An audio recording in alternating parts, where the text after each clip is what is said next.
සුබ දවසක් ඔයාලා හැමෝටම. අද ඔයාලා මේකත් වෙලා ඉන්නේ නියෝවයෝ 6 වෙනි දවසත් එක්ක.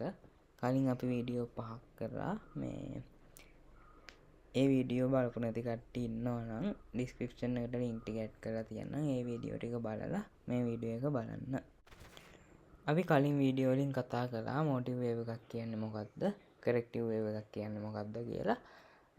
ඊට පස්සේ මොටිව් වේව් ගැන සම්පූර්ණ තියරිත් එක්ක සම්පූර්ණ දේවල් ටික අපි කතා කරලා ඉවර කළා. දැන් අපිට අද ඉඳන් තියෙන වීඩියෝ ඉස්සරහට තියෙන වීඩියෝ වලින් කතා කරන් තියෙන්නේ මෙන්න මේ කරෙක්ටිව් වේව් කියන්නේ මොනවද කියලා. හරි අපි බලමු මොනවද තියෙන්නේ කියලා. පළවෙනි පොයින්ට් එක තියෙනවා කරෙක්ටිව් වේව් පහත පරිදි වර්ග කරන්න පුළුවන් කියලා. ඒ කියන්නේ කරෙක්ටිව් පැටර්න් අපිට පහත මෙන්න මේ විදිහට වර්ග කරන්න පුළුවන් කියලා තියෙනවා.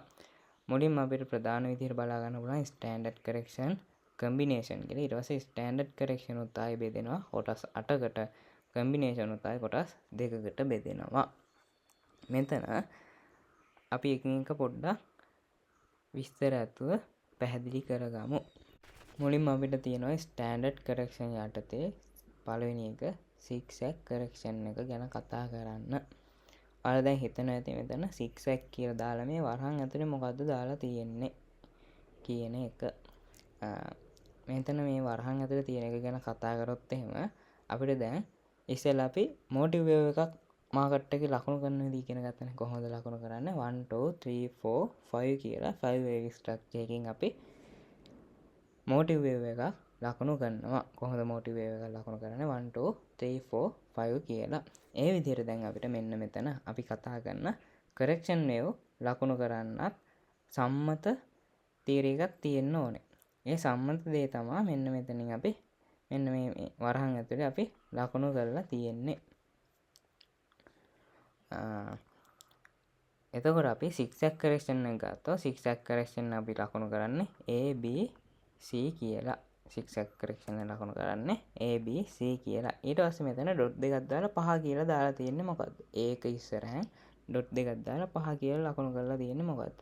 දැන් මම මෙතන සිග්සැග් කරෙක්ෂන් එක මෙන්න මේ විදිහට ඇන්දොත් මෙන්න මේ වගේ එකක් තමයි සිග්සැග් කරෙක්ෂන් එක කියන්නේ. මෙන්න මෙතන වේව් A, මෙතන වේව් B, මෙන්න මේක වේව් C කියලා තමයි අපි සිග්සැග් කරෙක්ෂන් එක ලකුණු කරන්නේ. එතකොට දැන් මෙතන වේව් A එක ඇතුලේ 5 වේව් ස්ට්‍රක්චර් එකක් තියෙන්න ඕනේ. ඒ කියන්නේ සරලව කිව්වොත් මොටිව් වේව් එක වේව් A එක ඇතුලේ තියෙන්න ඕනේ. ඊට පස්සේ වේව් B එක ඇතුලේ 3 වේව් ස්ට්‍රක්චර් එකක් තියෙන්න ඕනේ. ඒ කියන්නේ කරෙක්ටිව් වේව් එක වේව් B එක ඇතුලේ යන්න ඕනේ. ඊට පස්සේ වේව් C එක ඇතුලේ ආයි මොටිව් වේව් එක යන්න ඕනේ. අන්න ඒ ඇතුලේ ස්ට්‍රක්චර් එක තමයි මෙතන මේ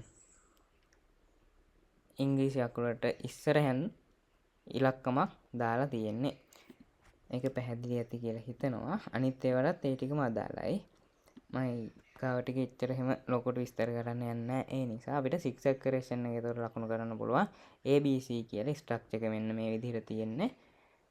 ඊට පස්සේ සිග්සැග් කරෙක්ෂන් එක ආයේ කොටස් 4කට වර්ග කරලා අපිට ඉගෙන ගන්න තියෙනවා. ඊට පස්සේ ෆ්ලැට් කරෙක්ෂන් කියලා જાතියක් තියෙනවා. ඒකත් ABC කියලා ලකුණු කරන්න ඇතුළේ ස්ට්‍රක්චර් එක 3 3 5 වර්ග 8ක් බෙදෙනවා ෆ්ලැට් කරෙක්ෂන් එක. අපිට වර්ග 8කට කඩලා ෆ්ලැට් කරෙක්ෂන් එක ඉගෙන ගන්න තියෙනවා. ඊට පස්සේ කන්ට්‍රැක්ටින් ට්‍රයැන්ගල් ABCDE කියලා ලකුණු කරන්නේ. ඒක ඇතුලේ වේව් 3 වේව් ස්ට්‍රක්චර් එකකින් යන්නේ වර්ග 7කට වෙන් කරලා අපිට කන්ට්‍රැක්ටින් ට්‍රයැන්ගල් ඉගෙන ගන්න තියෙනවා. ඊට පස්සේ එක්ස්පෑන්ඩින් ට්‍රයැන්ගල් තියෙනවා. ඒකත් ABCDE කියලා ලකුණු කරන්නේ. ඒකත් 3 වේව් ස්ට්‍රක්චර් එකක් වර්ග 7ක් තියෙනවා. නියුට්‍රල් ට්‍රයැන්ගල් ABCDE කියලා ලකුණු කරන්නේ වර්ග 2ක් යටතේ අපිට කතා කරන් තියෙනවා. ඊට පස්සේ එක්ස්ට්‍රැක්ටින් ට්‍රයැන්ගල් තියෙනවා. ඒකත් ABCDE කියලා ලකුණු කරන්නේ වර්ග 2ක් යටතේ අපිට කතා කරන්න තියෙනවා. ඊට පස්සේ ඩයමෙට්‍රිකල් කියලා පැටර්න් જાතියක් තියෙනවා. ඒක ABCDEFG කියලා ලකුණු කරන්නේ. ඒක වර්ග 3ක් යටතේ අපිට කතා කරන් තියෙනවා. ඊට පස්සේ සිමෙට්‍රිකල් පැටර්න් තියෙනවා. ඒක ABCDEFGHI කියලා ලකුණු කරන්නේ. ඒකත් ඇතුලේ 3 වේව් ස්ට්‍රක්චර් එකක් යන්නේ. ඒක අපිට වර්ග 2කට වෙන් කරලා කතා කරන්න තියෙනවා. ඊට පස්සේ අපිට ස්ටෑන්ඩඩ් කරෙක්ෂන් මේ ටික කතා කරාට පස්සේ කම්බිනේෂන් ගැන කතා කරන්න තියෙනවා. ඒකත් small x combination, large x combination කියලා තව කොටස් දෙකකට බෙදලා ස්මෝල් x කම්බිනේෂන් යටතේ small x double combination එකයි small x triple combination එකයි කතා කරන් තියෙනවා. ඊට පස්සේ large x combination යටතේ large x double combination large x triple combination කියලා වර්ග දෙකකට කඩලා ඒ ටික ඉගෙන ගන්න තියෙනවා. මෙන්න මේ සම්පූර්ණ පාර්ට් එක ඉවර කරාට පස්සේ corrective pattern කියන පාර්ට් එක අපේ ඉවර වෙනවා.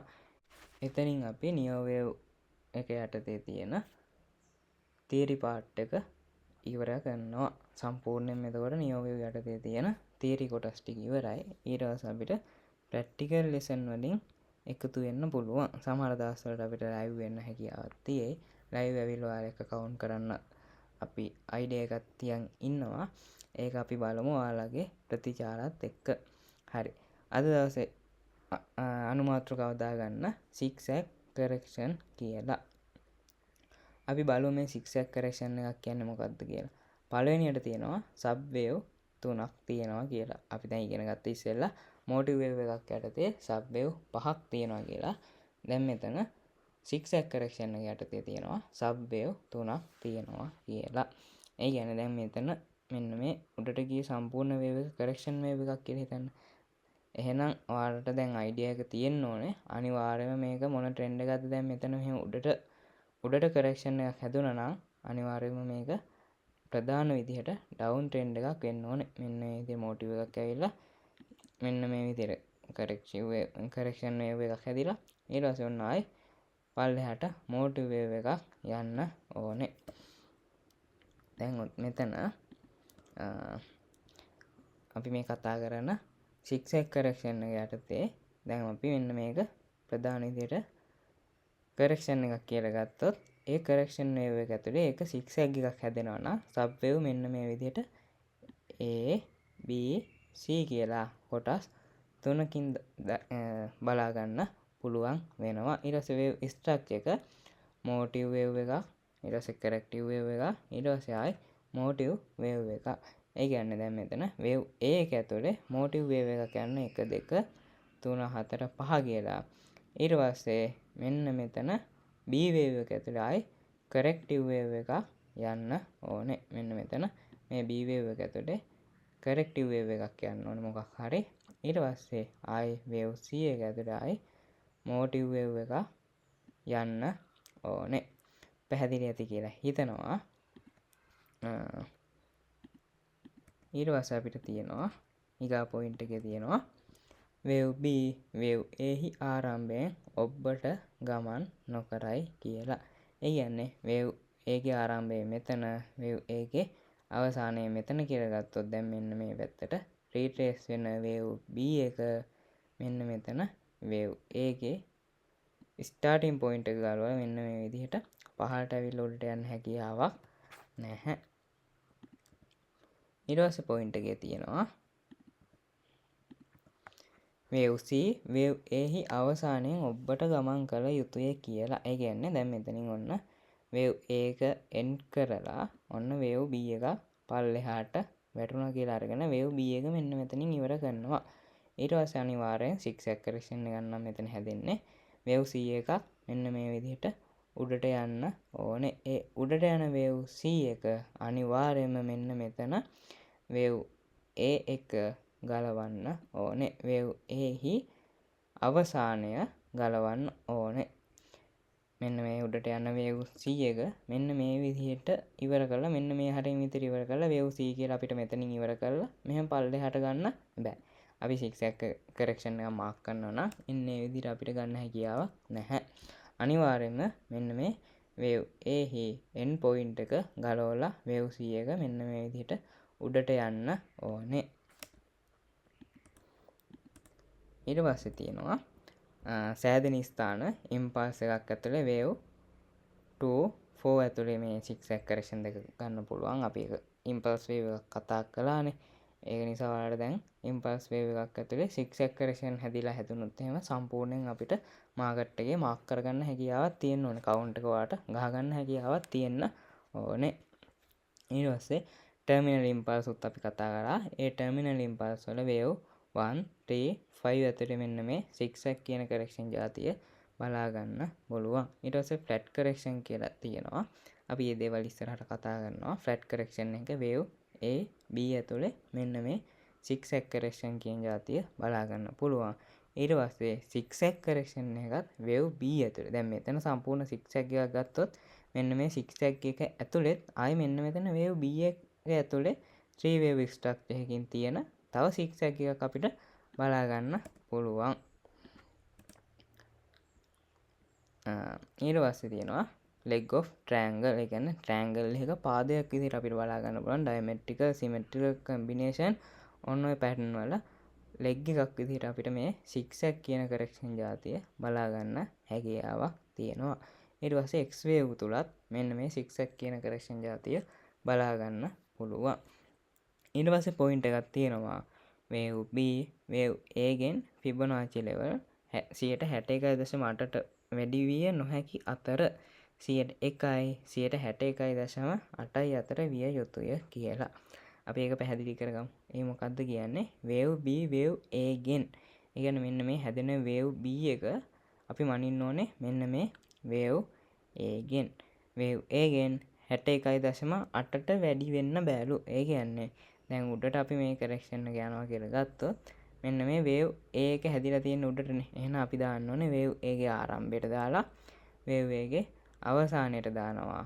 මොකද දාන්නේ? Fibonacci retracement tool එක.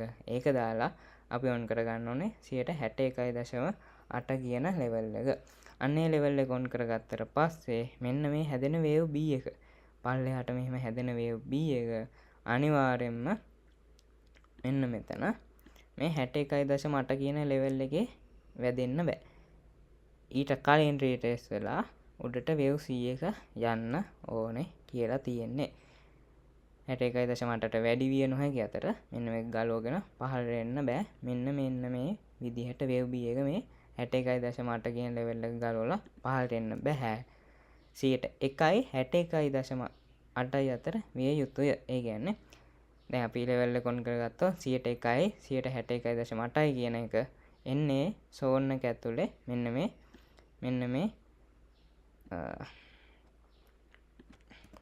මෙන්න මේ zone එක ඇතුලේ අනිවාර්යයෙන්ම wave B එක හැදිලා ඉවර වෙලා ඊට පස්සේ අනිවාර්යයෙන්ම wave C එක උඩට යන්න ඕනේ.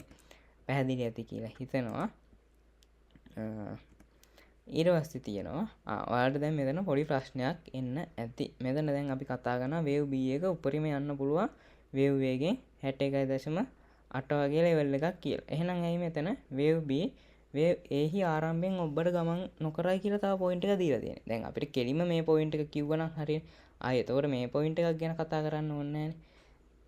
තේරෙනවද? ඒ කියන්නේ දැන් 61.8 කියන level එකට පහළනේ මෙතන wave A ගේ ආරම්භය තියෙන්නේ.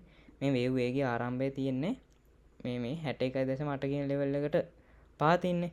ඇයි අපි මෙතන ආයි වෙනම wave A හි ආරම්භයෙන් ඔබට ගමන් කරන්නේ නැහැ කියලා තියෙන්නේ. හේතුව මෙන්න මේ විදිහට මෙන්න මේ දැන් ABC කියලා අපි flat correction එක කියන්නේ ඉස්සරහට කතා කරන්න තියෙන correction જાතියේ ලකුණු කරන්නේත් ABC කියලා.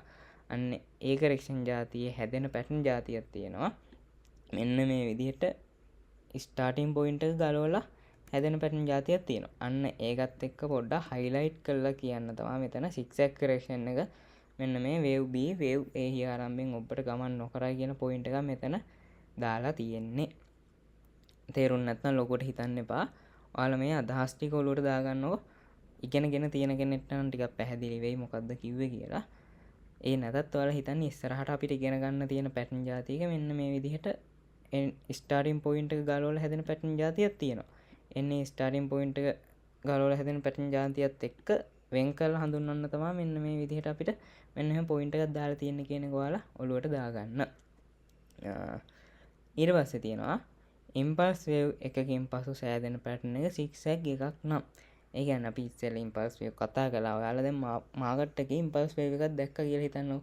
අන්නේ මාකට් එකේ impulse wave එකෙන් පස්සේ හැදෙන pattern එක මෙන්න මේ අපි දැන් කතා කරන zigzag correction එකක් වුණොත් zigzag හි wave A සම්පූර්ණ impulse wave එකෙන් Fibonacci level 61.8 දක්වා පමණක් යා හැකිය. උඩරිම යනවා නම් 61.8 වෙනකල් විතරයි යන්න පුළුවන්. ඒක ගලවලා පහළට එන්න බෑ. අපි ඒක තව පැහැදිලි කරගමු මොකද්ද කියන්නේ කියලා.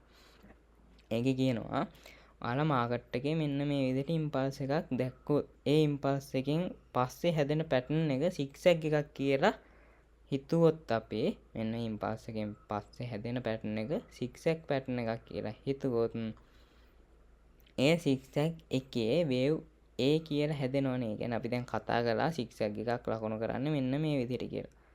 මෙන්න මේ විදිහට කියලා අපි කතා කරා වේව් මෙතන වේව් A මෙතන වේව් B මෙතන වේව් C කියලා ලකුණු කරන්න කියලා ඉගෙන ගත්තා.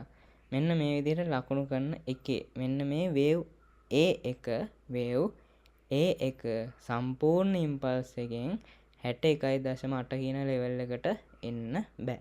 ඒ කියන්නේ මෙන්න මේ විදිහට ඉම්පල්ස් එකක් හැදිලා ඔන්න ඒ ඉම්පල්ස් එකේ 61.8 තියෙන්නේ මෙන්න මේ ලෙවල් එකේ. ඒක මැනගන්නේ කොහොමද?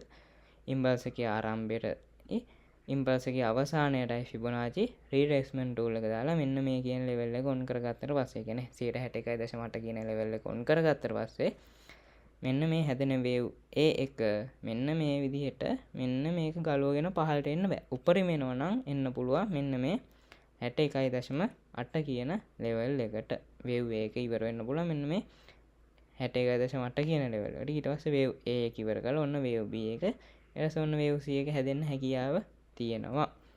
එහෙම නැත්නම් මෙහෙම හැදෙන්නත් පුළුවන්. A B C කියලා හැදෙන්න පුළුවන්. හේතුව මොකද්ද? මෙන්න මෙතන තමයි වේව් A හි අවසානයේ තියෙන්නේ. දැන් මෙතන වෙන්න බැරි මොකද්ද? වේව් A එක දැන් සිග්සැග් එකක් හැදෙනවා කියලා ගත්තොත් ඒ සිග්සැග් එකේ වේව් A එක මෙන්න මේ 61.8 කියන ලෙවල් එක පාස් කරලා පහළට යන්න හැකියාවක් නැහැ. පැහැදිලි ඇති කියලා හිතනවා. ඔන්න ඊගා පොයින්ට් එකේ අපිට තියෙනවා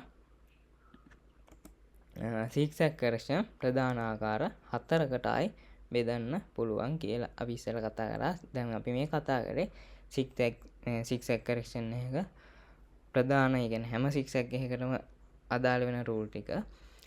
දැන් අපිට වෙන වශයෙන් සිග්සැග් කරෂන් එක ආයි බෙදලා ඒ දේවල් වලට වෙන වෙච්ච රූල් ගැන කතා කරන්න තියෙනවා. සිග්සැග් කරෂන් ප්‍රධාන ආකාර 4කට වර්ග කරනවා කියලා තියෙනවා. පළවෙනි එක normal zigzag නැත්නම් regular zigzag. ඊට පස්සේ දෙවෙනි එක truncated zigzag. ඊට පස්සේ තුන්වෙනි එක beef failure zigzag. ඊට පස්සේ අන්තිම එක නැත්නම් හතරවෙනි එක elongated zigzag. අපි මෙන්න මේ කොටස් ටික ඊගා දවසේ කතා කරමු. අද පොඩ්ඩක් වීඩියෝ එක අනිත් ඒවාට සාපේක්ෂව චුට්ටක් කොට වෙයි. අපි ඊගා දවසේ ඉඳන් මෙන්න මේ කරෙක්ෂන් වේව් ටික ගැන කතා කරමු. අද එහෙනම් මම මෙතනින් වීඩියෝ එක එන්ඩ් කරනවා. ඔයාලට ගැටලු මොනවා හරි තිබ්බ දැන් තියෙනවා නම් කමෙන්ට් සෙක්ෂන් එකේ හරි නැත්නම් Discord සර්වර් එකට ජොයින් වෙලා හරි ඔයාලා ගැටලු නිරාකරණය කරගන්න පුළුවන්. එහෙනම් හැමෝටම සුබ දවසක්.